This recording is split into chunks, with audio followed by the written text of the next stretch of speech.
찬송가 305장입니다. 찬송가 305장.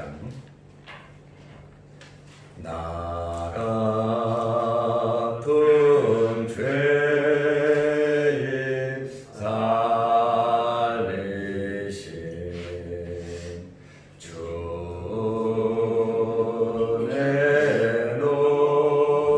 놀라운 잃었던 생명 찾았고 광명을 얻었네. 큰 죄악에서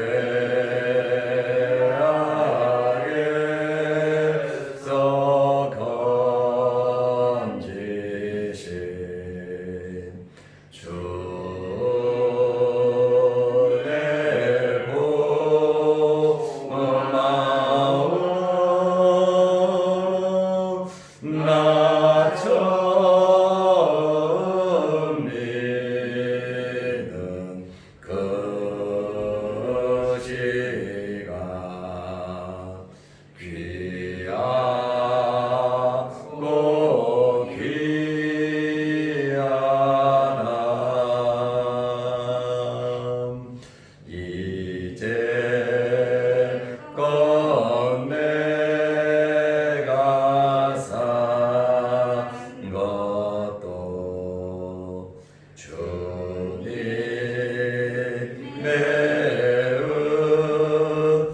은혜라. 또 나를 잡자 본향에 인도해 주시리.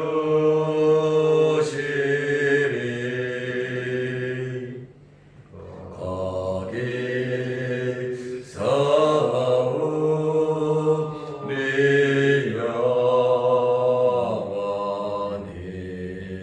영원히 주님의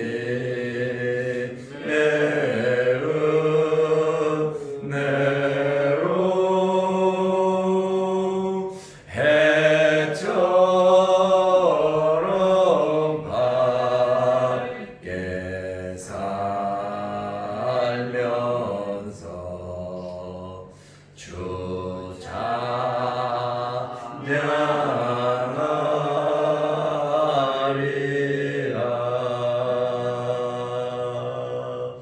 아멘.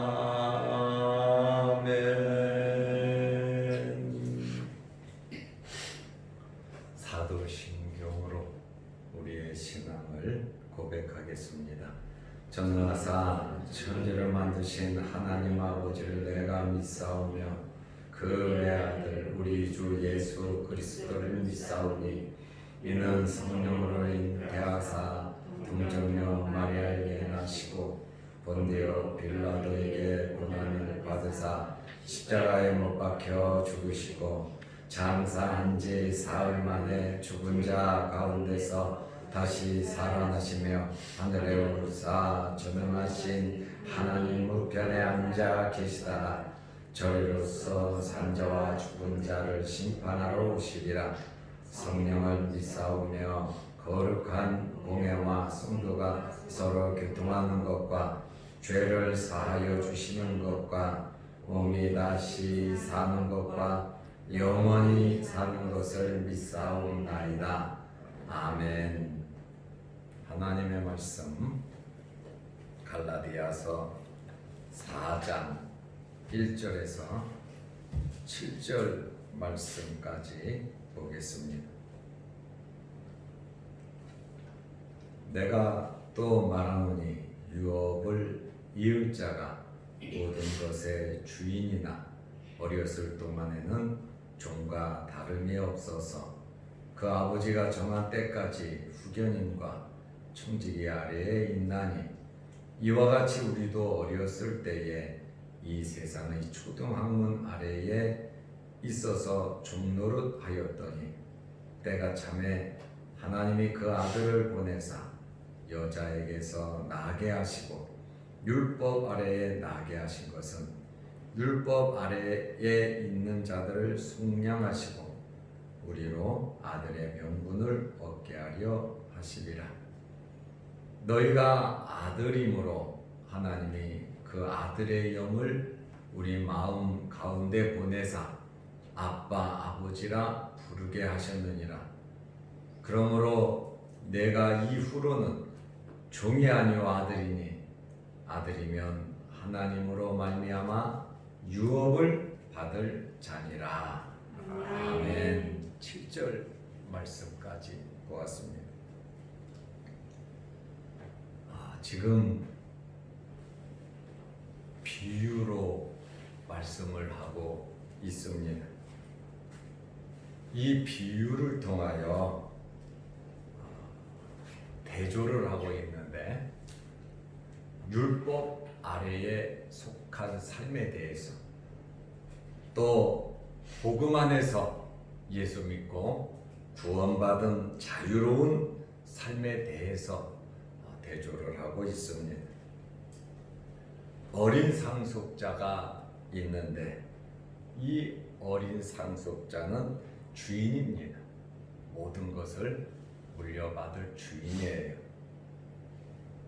주인임에도 불구하고 너무 어리다 보니까 유업을 이을 능력이 없기 때문에 종과 마찬가지로 청직이나 후견인의 도움이 필요한 것입니다.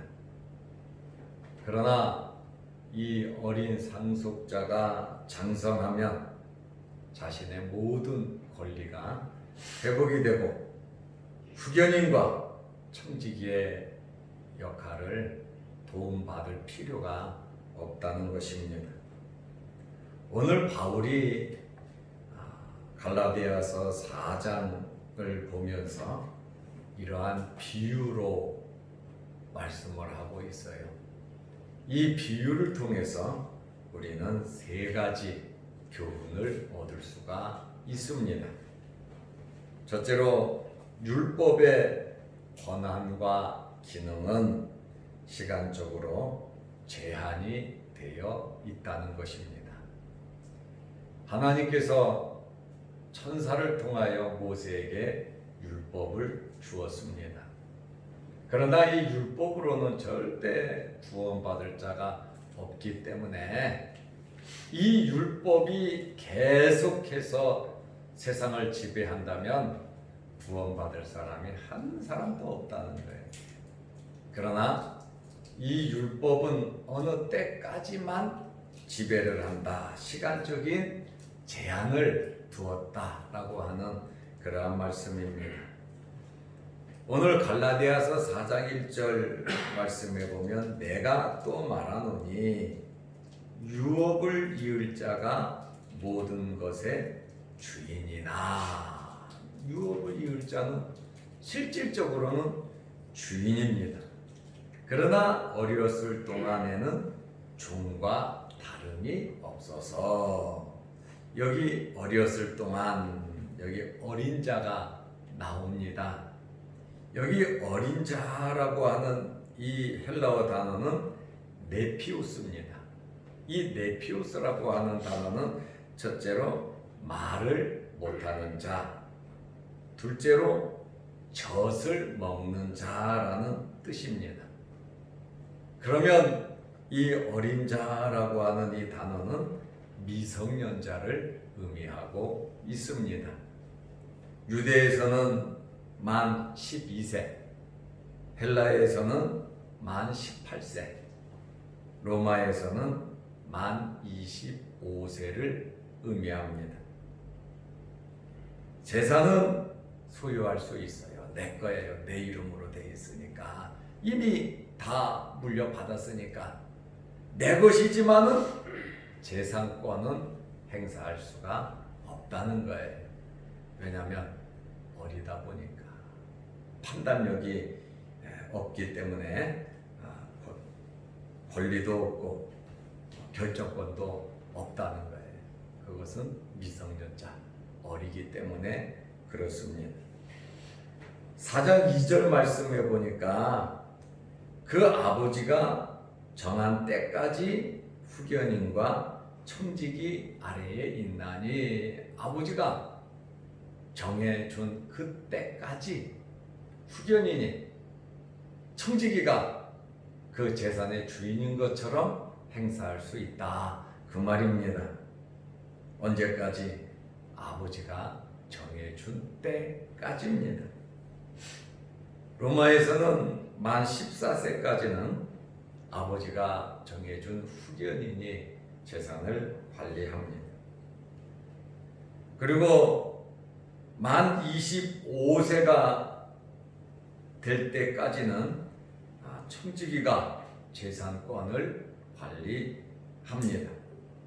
재산은 후견인이 하고 이 재산권은 만 25세까지 청지기가 관리를 한단 말입니다. 아버지가 아들을 100% 인정할 때 모든 것을 할 수가 있다는 것입니다.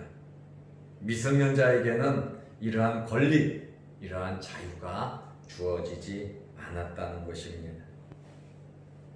갈라디아서 4장 3절 말씀에 보면 이와 같이 우리도 어렸을 때에 이 세상의 초등학문 아래에 있어서 종노릇 하였더니, 이제 비유에 대한 설명을 하고 있습니다.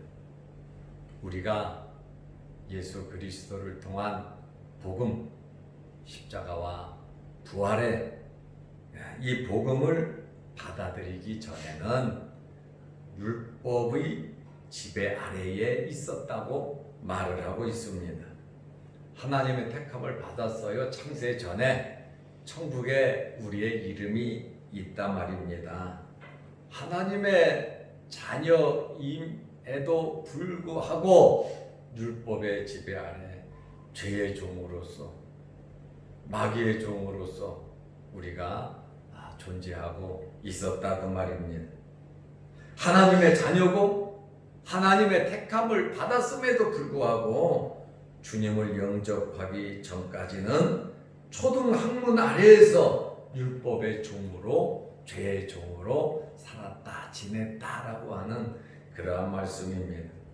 이 기간은, 율법이 우리를 지배하는 기간은 정해져 있습니다. 언제까지입니까? 예수 그리스도를 영접할 때, 그때까지입니다. 두 번째로, 복음의 진리를 깨달은 장성한 그리스도인은 율법의 멍에로부터 해방을 받습니다. 다시 말하면 예수 그리스도를 믿는 사람은 자유를 얻는다는 겁니다. 갈라디아서 4장 4절 말씀에 보면 때가 참에 하나님이 그 아들을 보내사 여자에게 나게 하시고 율법 아래에 나게 하신 것은 하나님께서 정해진 때가 되었습니다. 오늘 4절 말씀에는 때가 찼다 그러죠. 2절 말씀에는 아버지의 정한 때가 되었다고 말을 합니다. 이때는 후견인이나 청지기가 필요 없습니다. 첫째로, 성부 하나님께서 계획 중에 성자 예수님을 세상에 보내셨습니다. 둘째로, 여자에게 나게 하셨습니다. 완전한 인간으로 하나님의 아들 신성을 가지고 계시고 여자에게 나게 하셨다라고 하는 것은 예수님의 인성, 인간이시다라고 하는 그러한 말씀입니다. 예수님께서 왜 인간으로 태어나셨는가? 사람의 죄 때문에 그렇습니다. 사람이 율법의 굴레에서 죄의 종으로 있기 때문에 이 사람이 사람의 죄를 담당해야지 짐승이 대신 죽어준다고 해서 사람의 죄 문제가, 율법의 문제가 해결되는 것은 아니다, 그 말입니다. 그렇다 보니까 세 번째로 율법 아래에 나게 하셨습니다. 율법 아래 사람으로 태어나게 하셨다, 그 말입니다. 왜냐하면 율법의 요구를 들어주기 위함입니다. 십자가의 죽음으로 율법의 진노를 다 감당하기 위해서 예수님께서 율법 아래에 태어나셨습니다. 5절 말씀에 보면 율법 아래에 있는 자들을 속량하시고 우리로 아들의 명분을 얻게 하려 하심이라. 율법 아래에 있는 모든 사람을 속량하기 위해서 율법 아래에 태어났다. 쉽게 말하면 사람의 죄를 용서하기 위하여 사람으로 태어나셔서 십자가에 달려서 죄값을 다 지불하셨다고 하는 그러한 말씀입니다. 율법은 죄를 짓게 합니다. 그리고 율법의 역할은 사람으로 하여금 정죄를 받게 합니다. 이 죄라고 하는 것은 원죄와 자범죄를 의미합니다. 예수님께서 죄 없으신 몸으로 오셔서 십자가에서 죄값을 지불하신 것은 원죄와 자범죄, 우리의 과거의 죄, 현재의 죄, 우리의 미래의 죄를 위해서 예수님께서 십자가에 달리신 것입니다. 그러므로 율법이 죄를 가지고 사람을 정죄하지 못하도록 완벽하게 율법의 문제를 해결하셨다라고 하는 그러한 말씀입니다. 그래서 우리는 자유함을 얻은 겁니다. 예수 안에서 참된 자유가 있다라고 하는 그러한 말씀입니다. 이렇게 율법 아래 있는 자들을 속량하시고 우리로 하여금 하나님의 자녀, 친자녀가 아니죠. 양자, 하나님의 양자가 되게 하여 주셨습니다. 세 번째로 바울은 이 비유를 통해서 교훈하고 있는데 복음 안에 있는 자들은 하나님의 자녀로서 참된 자유를 누린다는 것입니다.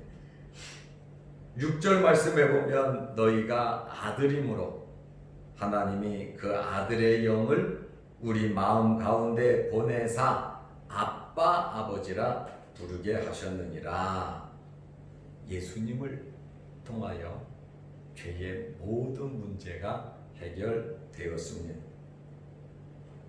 죄로 말미암아 죽었던 우리를 다시 중생 거듭나게 하시고 하나님의 자녀가 되게 하셨습니다. 그래서 하나님께서 우리의 마음에 누구를 보내주셨느냐? 성령을 보내주셨습니다. 성령을 가리켜서 오늘 6절 말씀에 보니까 아들의 영이라 그랬어요. 성령을 가리켜서 로마서 8장 14절에 보면 하나님의 영이라 그랬어요. 로마서 8장 9절에 보면 성령을 가리켜서 그리스도의 영이라고 했습니다. 사도행전 16장 7절에 보면 성령을 가리켜서 예수의 영이라고 했습니다. 요한복음 14장 17절 말씀에 보면 성령을 가리켜서 진리의 영이라고 했습니다. 오늘 하나님께서 성령을 우리 마음 가운데 우리의 중심에 성령을 보내주셨다 그 말입니다. 예수님께서 십자가에서 속죄하고 모든 구속을 이루시니 성령께서 오셔서 우리에게 중생 거듭나서 하나님의 자녀가 되게 하셨다라고 하는 그러한 말씀입니다. 성부 하나님께서 계획하셨고 성자 예수님께서 성취하셨고 성령께서 감화 감동으로 완성시킨다고 하는 말씀이에요. 그러니까 우리가 구원받는 것은 삼위일체 하나님의 아주 완벽한 사역을 통해서 우리가 구원을 받은 겁니다.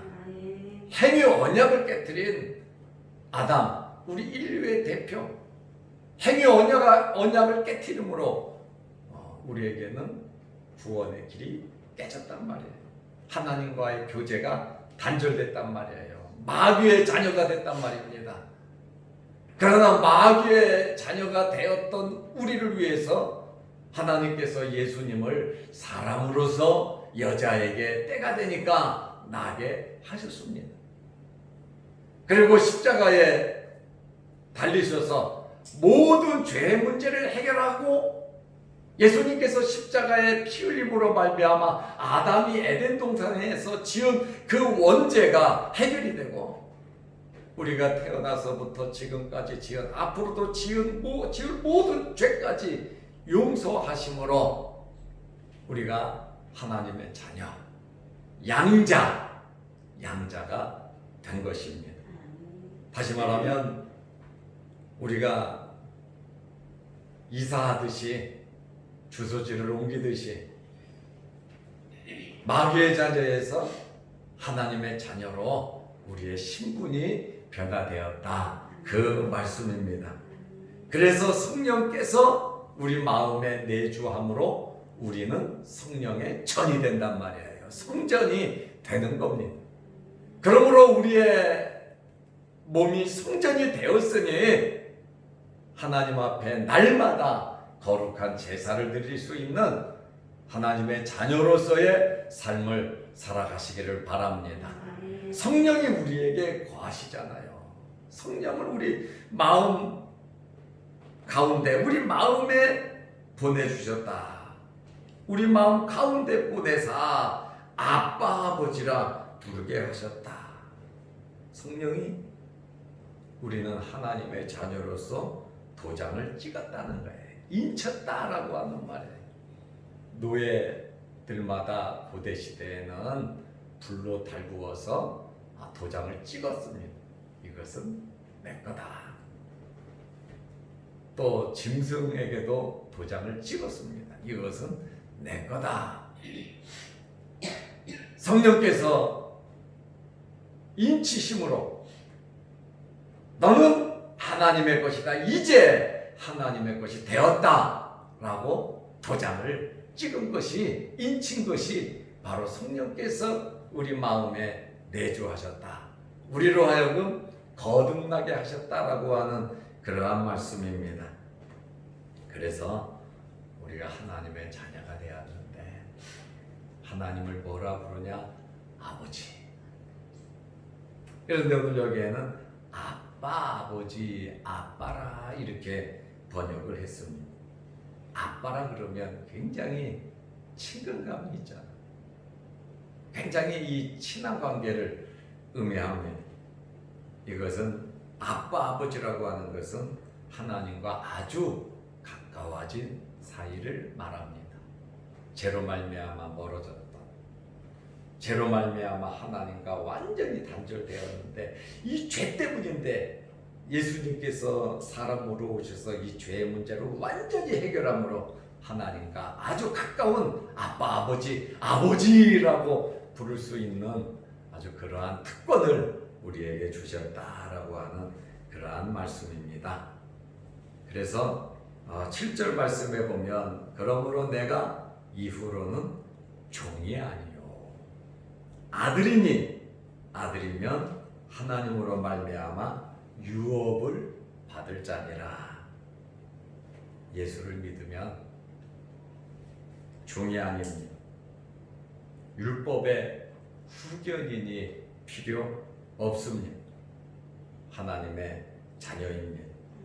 하나님의 자녀는 하나님의 나라를 유업으로 당연히 자동적으로 받습니다. 하나님의 백성으로서 모든 축복을 받아 누린다고 하는 그러한 말씀입니다. 우리가 이 세상에 살아가고 있어요. 하나님의 자녀로서 살아갑니다. 그런데 알게 모르게 죄도 짓습니다.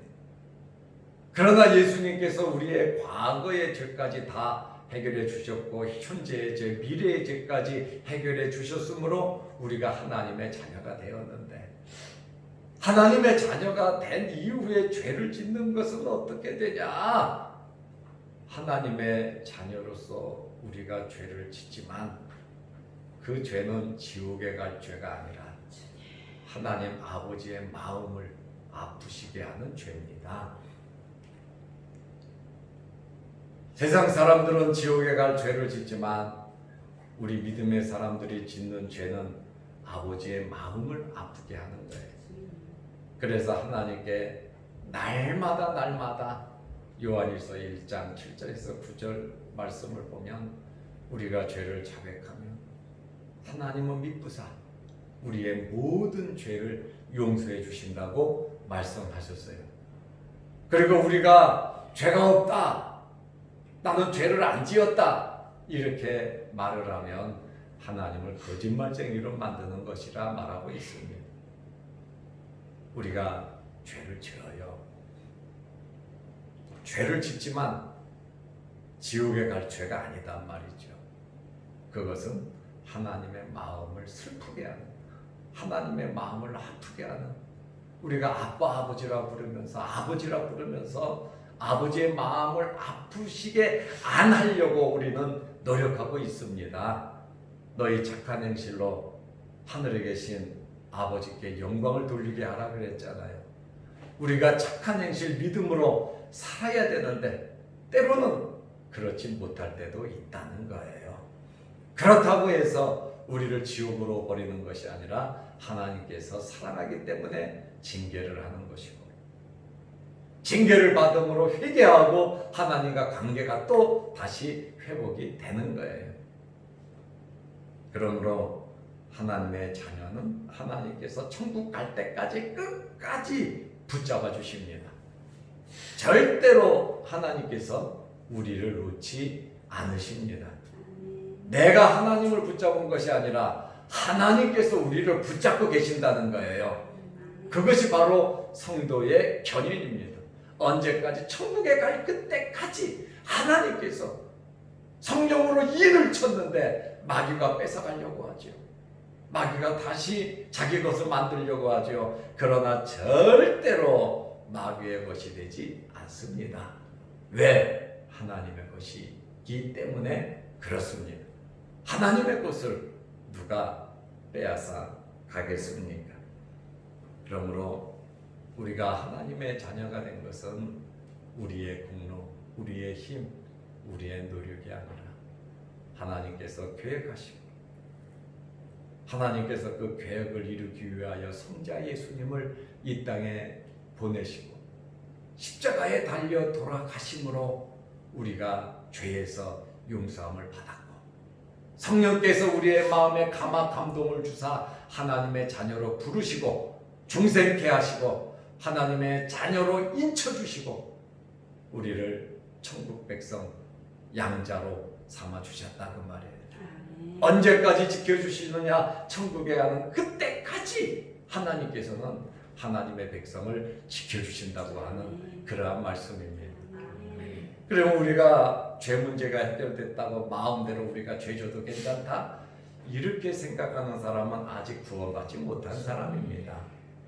하나님의 자녀로서 하나님을 기쁘시게 하려고 몸부림치고 노력하고 믿음 생활 열심히 하고 선을 베풀고 사랑하고 하늘나라에 상급 쌓는 생활을 하지, 죄지면서 담대하게 예수님이 십자가에 달렸으니까 내 죄 다 용서받았어 이렇게 떠들어대는 사람은 정말 예수님을 만난 사람이 아니에요.